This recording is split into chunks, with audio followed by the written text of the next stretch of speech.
Ассалаумалейкум қыздар, бүгін біз сіздермен ризық жайында сөйлесетін боламыз. Бисмиллях деп әр нәрсеге кірісіңіздер. Себебі бисмиллях деп әр іске кірісу ол сіздің ризығыңыздың тез келуін және де сапалы келуін қамтамасыз ететін болады. Жалпы көптеген адамдар ризықты тек ақша, байлық, машина, квартира, путешествие, шетелге шығу, сондай қаншама қымбат брендтерден киім киіну ғана деп ойлайды. Бірақ ризық сізде уже бар. Ол дегеніміз сіздің денсаулығыңыз, ризық дегеніміз ол сіздің әке-шешеңіз, ризық дегеніміз күн сайын сіздің таңертең оянуыңыз, сіздің қиналмай ауа жұтуыңыз, денсаулығыңыздың жақсы болуы, аяқ-қолыңыздың түгел болуы, сіздің бір нәрсеге күшіңіздің жетуі, біліміңіздің жетуі, осының бәрі бізде ризық болып есептеледі. Өкінішке орай, Құдайға сенбейтін адамдар, немесе аз сенетін адамдар, кейде сенетін адамдар ризықты тек еңбек істеп қана алуға болады деп есептейді. Ол дұрыс емес. Ризықты Аллах Тағала просто так-та беріп жатыр. Просто біз оны ақшаға байлап тастағандықтан көп жерде көре бермейміз, өкінішке орай. Сондықтан ризықты тек еңбекпен ғана ала аламын деген өте қате пікір. Ең дұрыс пікір ол ризықты мен әрекет етемін, бірақ нәтижесін Аллах береді деп солай болжамай, кәдімгідей солай тек Аллаға тапсырып жасайтын болсаңыздар, әрбір еңбегіңізді, әрекетіңізді, онда иншаллах ризығыңыз өте көп болады. Ризық бізге 4 жолмен келуі мүмкін. Ең бірінші, сіз түк те істемейсіз, бірақ Құдай сізге бере салады. Ол дегеніміз Аллах Тағаланың сізге деген қамқорлығы. Бұндай кезде біз тек шүкір айтып, рахмет айтып, қанағат танытуымыз қажет. Көптеген адамдар Құдай просто так бізге беру міндетті деп қабылдап қалады да. Мысалы, таңертең ояну ол ризық, ауаны қиналмай жұту ол ризық, аяғыңыздың жүріп тұру ол ризық. Яғни даже сіз дұға сұрамай-ақ, былай ойша примерно ойлайсыз да, бірақ соның өзінде Аллах Тағала сізге береді. Осының өзін сіз Аллах Тағала маған қамқорлық көрсетіп жатыр деп шүкір етуіңіз қажет. Міндетті түрде рахмет етуіңіз қажет. Екінші, сіз еңбек еттіңіз, жасадыңыз, өзіңіз салдыңыз, күшіңіз, энергияңыз, уақытыңыз бәрі кетті. Аллах Тағала сізге топ етіп бере қойды. Бұл дегеніміз Аллах Тағала сізді жақсы көргендіктен беріп жатыр сізге. Бірақ дәл осы кезде Аллах Тағала бізге осылай дұғамызды орындап ризықты берген кезде, дәл осындай норма ситуацияда, қалыпты ситуацияда, когда все хорошо дейді ғой, бәрі жақсы болып тұрған кезде Аллах Тағала бізге сынақ береді. Себебі осы жерде біз тәкаппар болып кетеміз ба, жоқ әлде қаншалықты Аллах ризық пен байлық беріп жатқан кезде қарапайым болып қаламыз ба, сол бізге кәдімгідей сынақ ретінде беріледі.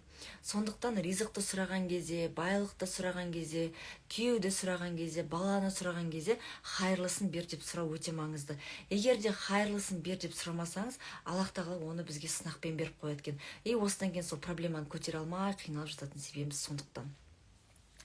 Келесі, жасадыңыз, қаншама энергияңызды, күшіңізді, еңбегіңізді салдыңыз, ақшаңызды салдыңыз, бірақ Аллах Тағала бермеді. Осы жерде ренжіп жатамыз, мүмкін Аллах Тағала мені жақсы көрмейтін шығар, мүмкін мен сондай күнәһар шығармын деп өзімізді жей бастаймыз. Яғни ағзубилляхтан түрлі уәсуәстер келе бастайды, түрлі күмәндар келе бастайды. Бұл жерде ең басты Аллахқа деген үмітті үзіп алмау, ең басты иманды түсіріп алмау, Аллах Тағала деген махаббатты жоғалтып алмау. Бұл жерде Аллах Тағала бізді тазалап жатыр. Яғни бізді жойып жіберетін успехқа, бізді жойып жіберетін адамға бергісі келмей тұр, бізді жойып жіберетін жағдайда Аллах Тағала біздің өмірімізге бергісі келіп тұрған жоқ. Сондықтан ол берілмейді бізге. Сондықтан егер Аллах Тағала өмірімізден бір адамды, бір ситуацияны, бір затты алып алатын болса, жоқ қылып жіберсе, яғни Аллах Тағала оны біліп тұр, бізге оның зияны бар болғандықтан, сондықтан оны бермей жатыр. Сондықтан осы жерде өте маңызды нәрсе ол деген сабыр таныту. Төртінші нәрсе, жасамадыңыз, Аллах Тағала бермеді. Яғни бұл жерде сабырлық танытуымыз керек. Сіз жасамадыңыз түкте, Аллах Тағала сол үшін берген жоқ сізге.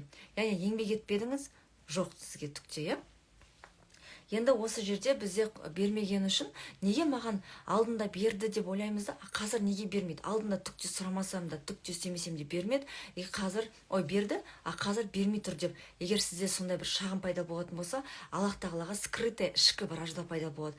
Осы вражданың кесірінен біз Аллах Тағала деген сенімімізді жоғалтып аламыз. Осы жерде ризығымыздан айырылып қаламыз. Сондықтан осы жерде бірден осындай скрытая вражда келе жатса, астағфирлах, астағфирлах деп көп рет айтып жүріңіз.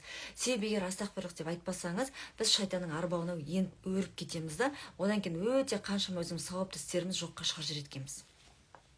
Қаншалықты Аллах алдында сіз әлсіз боласыз, соншалықты Аллах тағала сізге көп көмектеседі.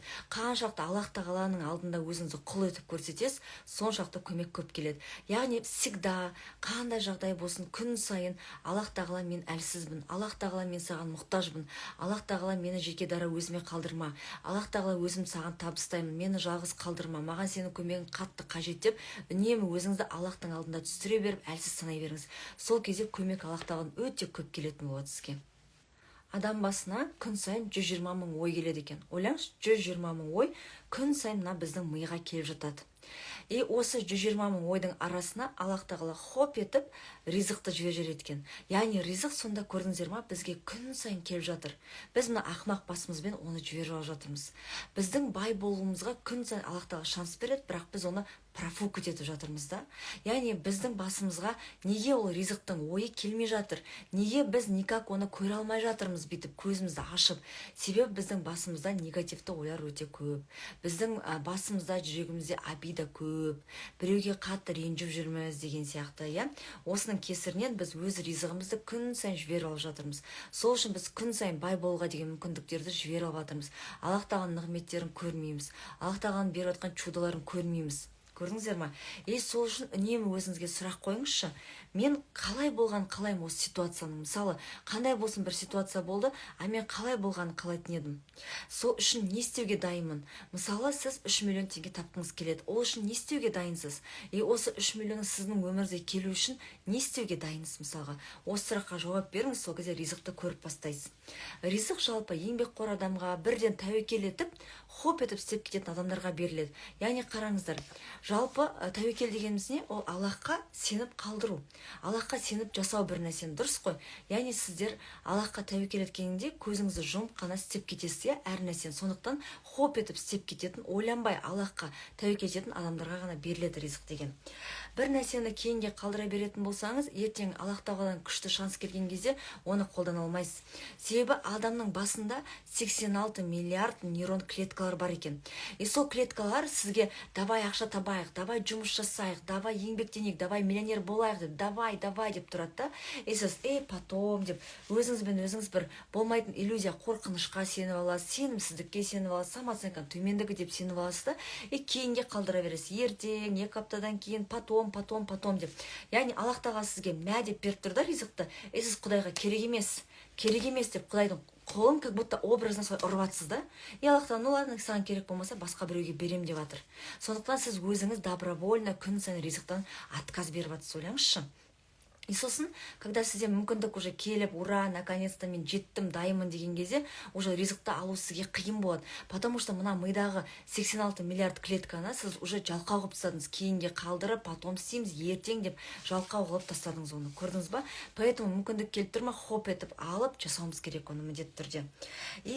Ризықтың кешігуіне алып келетін бір жаман нәрсе бар. Ол деген аманатты бұзу. Қараңызшы, аманатты бұзған кезде негізі 3 күн ораза ұстап, оның үкімін орындап тастауға болады, оның артын жауып тастауға болады. Бірақ какой ценой? Аманатты бұзу дегеніміз, қыздар, өзіңіздің ризығыңыздан добровольно отказ беру. Ол кешігіп келеді сізге. Мысалы, сізге біреулер из носа кровь вон дейді ғой, прям айтады, пожалуйста, мені курсымды жазбаңдар, таратпаңдар, әке-шешеңмен көрмеңдер, өзіңіз ғана деп айтып жатады. Сіз сол аманатты фык етіп бұзасыз. Бітті, ризықтан айырылып қалдыңыз, Потом сізге айтады, бұл секретті ешкімге айтпа, только между нами. Айтып тастадыңыз, фык, ризық кетті, мысалға.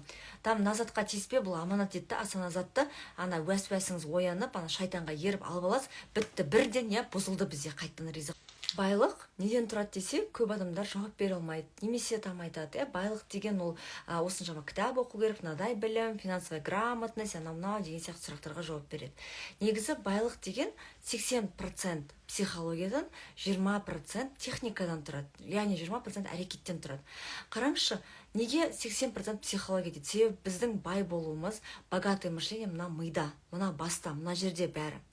Егер сізде травма болса, блоктар, установка, обида, ақшаға деген дұрыс қарым-қатынас болмаса, біреуді ренжітіп жүрсеңіз, өзіңіз ренжіп жүрсеңіз, онда өкінішке орай, сіз қаншалықты әрекет етіңіз, сіз бәрібір банкротқа кетесіз. Мысалы болады, біреулер бизнес бастап жатады, сумка сатып бастайды, Қытайдан товар заказ беріп бастайды да, сатады, бірақ банкрот болып қалады. Бірақ саудасы болмайды. Наоборот, қарызға кіріп минусқа барады. Неге? Потому что ішіндегі нәрсені хәлін емдеген жоқ. Мына мышлениемен жұмыс жасаған жоқ. Сондықтан банкрот болып жатады. Ал егер сіз жаңағы осы бірінші психологиямен айналысып, мына мышлениені жөндеп, көзқарасты жөндеп, мына ішіңіз жөндеп алсаңыз, сосын барып әрекетке көшсеңіз, сіз миллионер болып кетесіз. Бірден банкрот болмайды ешқандай бизнесіңіз. Сондықтан ең бірінші мына негатив, травма, блок дегендерді алып тастау керек сол себептен. Енді осы тұста әкеңізбен отношение қандай? Ақша 2.0 деген телеграм курста осы жүрек нұрына ол бонус ретінде жіберіледі. Сол жерде айттым, қалай әкемен отношение дұрыстау керек. Әкемен отношение дұрыстамайынша сіз все время банкрот бола бересіз. Әр оқыған курстан результат шығармайсыз, тек уақытша ғана результат болады. Бізге мәңгі результат керек. Және де ақшадан көтере алмайсыз. Өзіңіздің планкаңызды көтере алмайсыз. Сондықтан әкеңізбен отношение дұрыстап алу бұл өте маңызды. Және де әкеңіздің туыстарымен отношение ол ризыққа прямой контактысы бар. Әкеңіздің туысқандарымен сәлем түзу болу керек, оларды жүк көрмеу керек, оларды асыр жетпеу керек. Олармен сәлем түзу болу керек. Мүмкіндігінше оларға чай беріп, қонаққа барып, подарок беріп тұру ол сіздің міндетіңіз, егер ризықты қаласаңыз. Бүкіл ер адамдарға ойша сыйластық танытуымыз керек. Ешқандай ер адамды осуждать етпейміз. Ешқандай ер адамға претензия айтпаймыз. Ол ойына қарны шығып кетті, қазір ер адамдар ұсақталып кетті, майдаланып кетті деген нәрсені мүлде айтпаймыз. Себебі ер адамды осудили, бітті, Аллах тағала ризығыңыз кесіп тастайды. Сондықтан бүкіл ер адамды жақсы көру, бүкіл ер адамды сыйлау, ол кәдімгідей сіздің ризығыңыздың тез келуіне әсерін береді. И көптеген қыздар бывший жігіттерін кешіре алмай жүреді. Бывший жігітті кешіру, оған рахмет айту бұл өте маңызды. Егер де бывший жігітіңізді кешіре алмай жүрсеңіз, оған обида сақтап жүрсеңіз, бұл да сіздің ризығыңызды кәдімгідей ұстайды. Және де уәде, ментальный уәде деген нәрсе бар. Егер де сіз өте көп уәде берсеңіз, даже өзіңізге сыртқа и ол уәдені орындамайтын болсақ, онда Аллах тағаладан міндетті түрде сұраламыз. Аллах тағала бізді ақшамен сұрайды, ресурспен, талантпен, денсаулықпен. Мысалы болады, сіз деген ақшадан қарызға кіріп жатсыз, кредит алып жатсыз, значит бір жерде уәде бердіңіз, орындамадыңыз. Ресурспен, яғни тез шаршап қаласыз, депрессияға түсіп кетесіз, выгорание болады, ол неден? Ол яғни осылай уәде бердіңіз, орындамадыңыз. Талантпен, яғни бір нәрсеге миыңыз жетпейді, біліміңіз жетпейді. Сол білім жетпегендіктен қарызға кіріп кетесіз, проблема болып кетеді.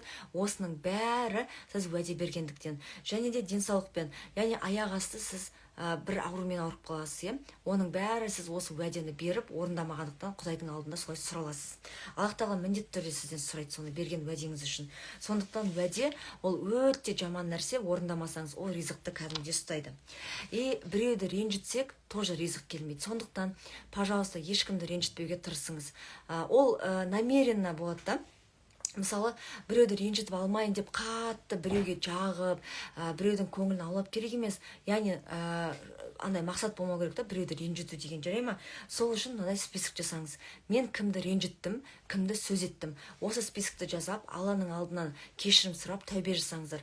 Яғни, тәубе жасаған кезде Аллах тағаладан қай күнәңіз үшін прям досконально каждый күнә үшін кешірім сұрайсыз.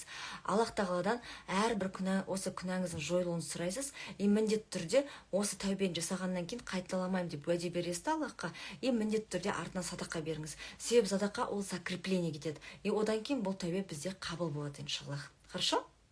Сонымен біз біреуді ренжітуді қойдық делік, яғни біздің ризығымызды уже реттеп жатырмыз жайлап, және де сіз де кешіре білу керексіз. Егер де сізге бір нәрсеге ренжіп жүрсеңіз, сізде бір адамға болсын, бір ситуацияға болсын, Құдайға болсын, обида болса, ризық келмейді. Бай боламын, миллионер боламын, ана қалаған Луи Виттон сумкамды алам деп армандамай қойыңыз. Яғни сіз біреуді кешірген кезде, наконец-то біреуге деген обидаңыз жүрген кезде, егер ол қызға болса, наконец-то ол беременный болып бала көтереді. Яғни егер сіз бала көтере алмай жүрсеңіз, яғни сізге біреу қатты ренжіп жүр, біреудің ақысына қатты кірдіңіз деген сөз. Соны еске түсіріп, барып алдынан өтіп кешірім сұраңыз. Сол кезде бірден бала көтересіз. Енді қараңыз, егер сіз біреуді кешіретін болсаңыз, онда сіз біреудің ризық алуына себепші боласыз. Көрдіңіз ба? Поэтому, пожалуйста, ешкімге обида ұстаушы болмаңыз. Яғни сіз біреуге обида сақтап жүрген кезде, біреудің ризығын келуіне, кешуіне сіз кәдімгі кедергі болып жүрсіз. И жүректі сананы біз босатып отыруымыз қажет. Оны прирайтинг деп атайды. Яғни күн сайын кешке сізді не мазалайды, не уайымдатады, күн сайын кешке жазып, сол хатты жыртып отыруымыз қажет. Пока мына ми полностью босамайынша, жүректі тіп сананы босатыңыздар. Пока ол босамайынша ризық келмейді. Пока бір нәрсені уайымдап жүргенше дейін ризық келмейді. Яғни Аллах тағаладан дұға жасайсыз. Аллах тағала бүкіл уайым қайғымды саған тапсырдым, маған көмектесе көр. Мені жеке дара өзіме қалдырма. Әйтпесе осы уайым қайғымен мені жеке дара қалдырсаң, мен өзіме зиян жасап қоюым мүмкін деп айтамыз, хорошо? И когда біз ризықты бағаламаған кезде Аллах тағала оны тартып алады да басқа адамға береді.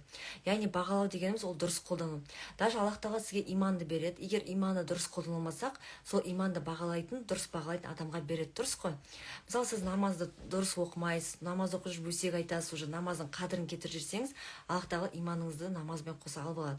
Сол сияқты ризық дегеніміз ол сіздің денсаулығыңыз, ол сіздің уақытыңыз, ол сіздің әке-шешеңіз, ол сіздің көздің көре алу, мұрның демала алу, ауыздың сөйлей алу, құлақтың ести алу, оның бәрі ризық. Өміріңізде не нәрсеге шүкір айтпайсыз, қандай барыңызға қанағат етпейсіз, бітті, Аллах тағала оның бәрін алып алады, жүре ме? И біз садақа күн сайын 100 теңге беріп тұруымыз қажет. Садақа ризықтың алдында жүреді. Егер сіз садақаны күн сайын беріп отырсаңыз, онда ризығыңыз да тез келеді, ризығыңыз качественный келеді, ризығыңыз сынақсыз келеді, и сіздің алдыңызда келе жатқан бүкіл жамандық сынақтың алдын алып отыратын болады. Хорошо? То есть біреулер күтеді, мен бірінші жаңа ақша тауып алайын, ақша тауып алу ризық қой, сосын барып садақа беремін. Олай болмайды. Садақа міндетті түрде ризықтың алдында жүреді. И көптеген адамдар өз ризығын өздері кесіп тастайды. Қалай негатив ойлайды, біреуге обида сақтайды, біреуді ренжітеді, өсек айтады, біреуді осуждать етеді, жамандайды, біреу туралы көп айтады, жаман комментарий жазады инстаграмға, мынаны киініп алған қараш, бүйтіп көз қарас, біреуді жек көреді, біреуді жақсы көрмейді, ұнатпайды, иә. Соның барлығын Аллах тағаланың алдында өзінің ризығын кесіп тастайды. Сондықтан біз өз ризығымызды өзіміз кесіп жүрміз. Оны түсіну үшін мына сұраққа жауап беріңіз. Нені қоя алмай жүрмін? Қандай кішкентай күнәні қоя алмай жүрмін мен? Нені жасау қиын маған? Мысалы, там өсек айту қиын ба, ұрыспау қиын ба сізге? Вот осы не қиын, соны алып тастасаңыз, ризық бірден келеді сізге, иә? Үлкен ризыққа кенелу үшін не істеуге дайынсыз сіз? Прям осы сұраққа жауап беріңізші. Үлкен ризыққа миллионерша болу үшін неге дайынсыз? Осы шынымен жазған күнәлі істер, қателік істер, которые күн сайын істей беретін, соны қоюға дайынсыз ба? Я болса жасаңызшы, и сразу ақша келе бастайды сізге. Басқа адамға есеп жүргізген кезде, оның ақшасын санаған кезде, қалай осы кішкентай болып ақша тауып жатыр, қалай осылар жаңағы Land Cruiser мініп жатыр деп оның жолын асып жеткен кезде, неге осы орамал киіп шешіп кетті, осы неге намазға келмейді, не осыған қиын деп әр адамның әрекетін, сөзін асып жеткен кезде, опять же ризық кешігеді сізден. Немесе мүлде келмейді ризық. Сондықтан ешкімді жамандамаймыз және де асып етпеуіміз қажет. Және де сіздің ризығыңызды ұстайтын нәрсе, ризығыңыздың кешігіп келу себебі, немесе мүлде келмеу ризығыңыздың, ол когда сіз бір күнәні жасадыңызда, соны еске ала бересіз, соны айта бересіз, қайта ойлай бересіз, неге жасадым, мен сондай күнәһармын, жасамау керек еді, егер осындай болса мен бүйтіп жасамас едім деген сияқты нәрсені ойламаймыз. Яғни күнә жасадық па, тәубеге келеміз, Аллах тағаладан кешірім сұраймыз, все. Болды. На прошлый деңіздің чик-чик деп құлыппен жауамыз да, болды, кілтті лақтыр жүреміз. И қазіргі сәтпен өмір сүріп, болашаққа қарай план құрамыз.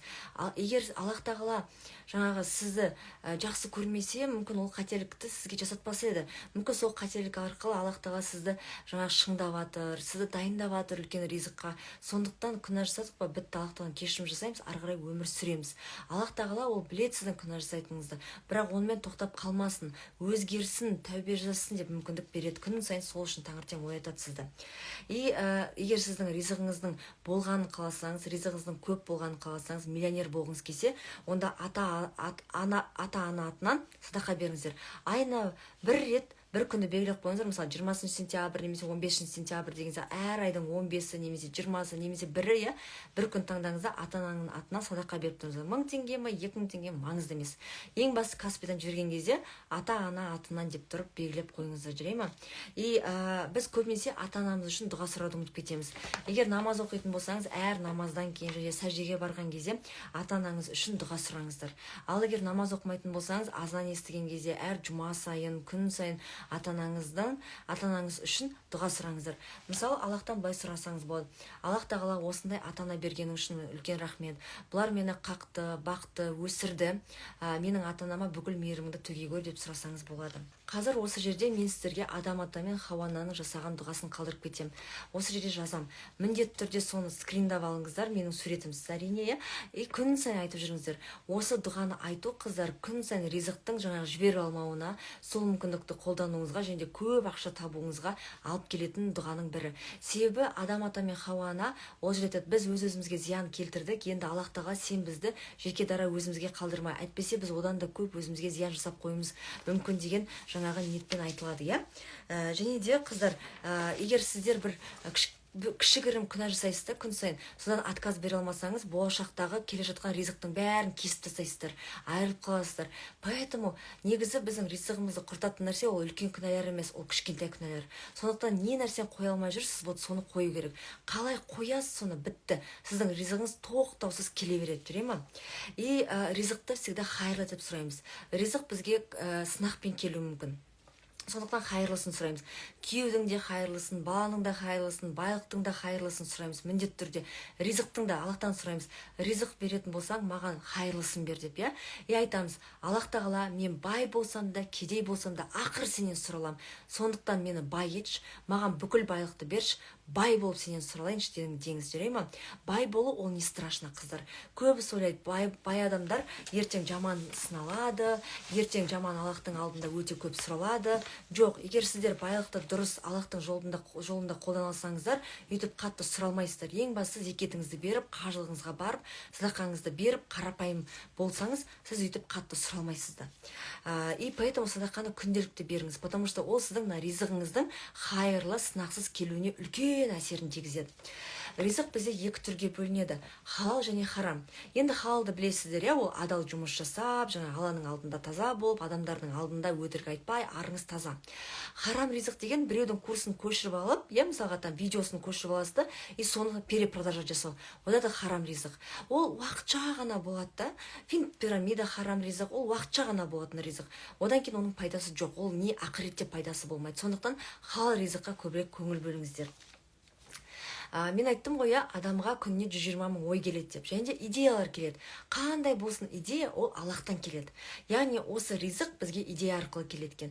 Егер сіздің мышлениеңіз дұрыс болса, яғни сіз курста алғансыз ғой, білім салғансыз өзіңізге. Яғни сізге идея келген кезде, және де мышлениеңіз дұрыс болған кезде, екеу деп кездеседі екен да, и сізге сол ризықты алуға, сол ризықты миллионға айналдыруға мына мышление сізге инструкция жасап береді екен. Бірінші мынаны істейсің, екінші осыны, үшінші мынаны, төртінші сосын, сол осы, и бесінші бум, миллион аламыз деп айтады екен сіздің мышлениеңіз.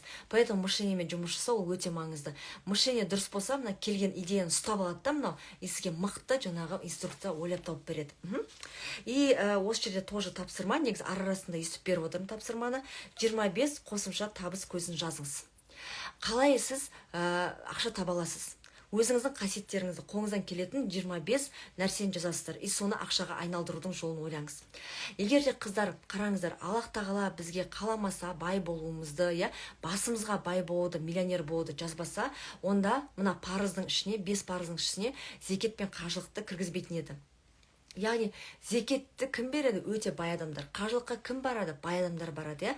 Уже Аллах тағала осымен көрсетіп қойды. Бай болыңдар, сендерге рұқсат деп тұрып, Аллах тағаланың өзі бізге бай болыңдар деп айтып жатыр өзі. Сондықтан бай болу ол әуелі Алла, екінші біздің қолымызда. Көп нәрсе Аллах тағала біздің құзырымызға беріп қойған. И көп адамдар қазіргі жағдай бойынша болашақта судить етеді, олай жасамаңыздар. Қазіргі сіздің қарызда жүруіңіз, қазіргі сіздің депрессия, выгорание, өзіңіз таппай, нишаңыз таппай жүргеніңіз, ол сіздің болашағыңызды никак определять етпейді. Сіздің болашағыңыз персик, прям күшті да. Просто қиял болыңыз кішкене, армандаңыз, шектемеңіз. Қаншақты өзіңіз шектейсіз, Аллах тағала да сізді шектей береді. Аллах тағаланы қаншақты шектейсіз, опять же сіздің бүкіл өміріңізді шектеп тастайды Аллах тағала. Аллах тағала сізге берері көп. Мәликул мүлк деген есім бар да Аллах тағаланың, соны көп айтып жүріңіздер. Мәликул мүлк деген бүкіл мүлк, бүкіл байлық Аллахтікі деген білдіреді. Сондықтан өзіңізге айтып жүріңіз бұны міндетті түрде, жарай ма? Бүкіл байлық Аллахта, Аллахтан ғана сұраңыздар. Аллахтың алдында сәждеге нетіңіз, домалаңыз Аллахтың алдында, только Аллахтан ғана сұраңыздар. Егер сіздер үлкен ризыққа, үлкен ақшаға кенергіңіз келсе, онда сабырлықты үйреніңіз.